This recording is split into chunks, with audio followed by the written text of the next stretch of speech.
Hello and welcome to this micro-learning video on how to use the Arthrodial Protractor to measure passive range of motion of the cervical spine into rotation and lateral flexion in children with congenital muscular torticollis. These supplemental materials are supported by the Knowledge Translation Committee of the American Physical Therapy Association of Pediatrics. It is intended to support the use of the recommendations found in the 2024 Congenital Muscular Torticollis CPG. The APTA provides access to these member-produced resources for informational purposes only. They are not intended to represent the position of the APTA. Today, we're going to talk about how to measure passive range of motion into rotation and lateral flexion using that Arthrodial Protractor. This is action statement 8 within the CPG, and it states that bilateral passive range of motion into cervical spine rotation and lateral flexion should be assessed using Arthrodial Protractor or goniometer. This can be found on page 391 of the CMT CPG if you're looking for more specifics. We have a guest presenter today. Her name is Dr. Anna Oman. She lives in Sweden and has her PhD. She has over 30 years of experience in pediatrics and has published 30 studies, including those on congenital muscular torticollis, brachiocephaly, and plagiocephaly. We specifically asked her to do this presentation because she created reference values for range of motion and muscle function of the neck in infants. My name is Katie Christensen. I am the Knowledge Translation Committee Supplement Development Coordinator, and I'm going to voice over this because Dr. Oman's primary language is not English. So the first thing we want to look at is if the child has at least 90 degrees of passive range of motion into rotation at their cervical spine. So we will do that with this setup. You can see that the child is supine and there's a caregiver supporting the infant's shoulders. This is so that the measurement is truly cervical spine rotation and we're not getting compensations from the trunk or the shoulders.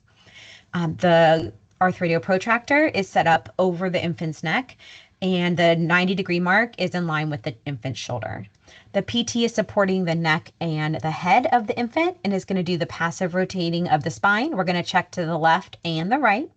In this infant, we're going to watch Dr. Oman passively rotate their cervical spine to the left, and we're going to watch their nose and see if it aligns with one of those numbers on the Arthrodial Protractor in order to determine how much passive range of motion they have into the left. So let's watch this video. So caregiver's doing a good job stabilizing. Dr. Oman is turning the head to the left, and I believe that nose got to at least 90 degrees. So this infant has at least 90 degrees of cervical spine rotation to the left. Let's compare that to an infant that does not have 90 degrees.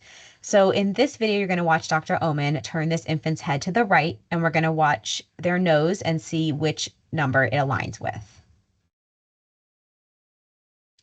She's turning to the right now, and you can see that nose hits that 70, maybe 75 degree mark if we're being generous. So that infant doesn't have 90 degrees of passive rotation into right.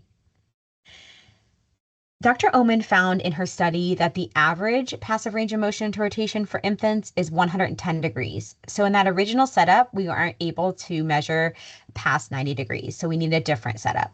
So in this setup, you'll see that the child is still supine with their head off that plinth, and that the protractor is actually now underneath the child with the 90-degree mark aligned with their shoulders again.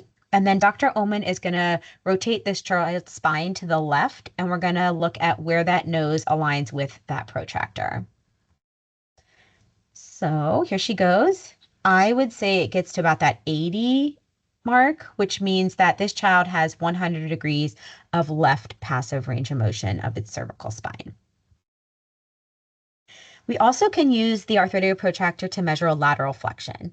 In this setup, you have the child in supine and you have the caregiver supporting the shoulders again so that we get true lateral flexion of the neck. We're going to align those shoulders at the 90-degree mark of the protractor. I wish I was slightly higher in this video, but 90 degrees is our goal here. And then you're going to watch lateral flexion to the right side here. And we're going to again watch that nose and see where it aligns with the values on the Arthrodial Protractor. So I would say that was about 70 degrees to the right, which is the average for lateral flexion. Let's touch that one more time because it's pretty fast.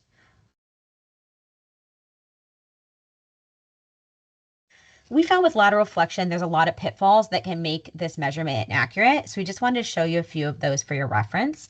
In this first video, you'll see that the caregiver doesn't stabilize the shoulders well. And so one shoulder is hiked and we're getting passive range of motion from the trunk and not just from the cervical spine.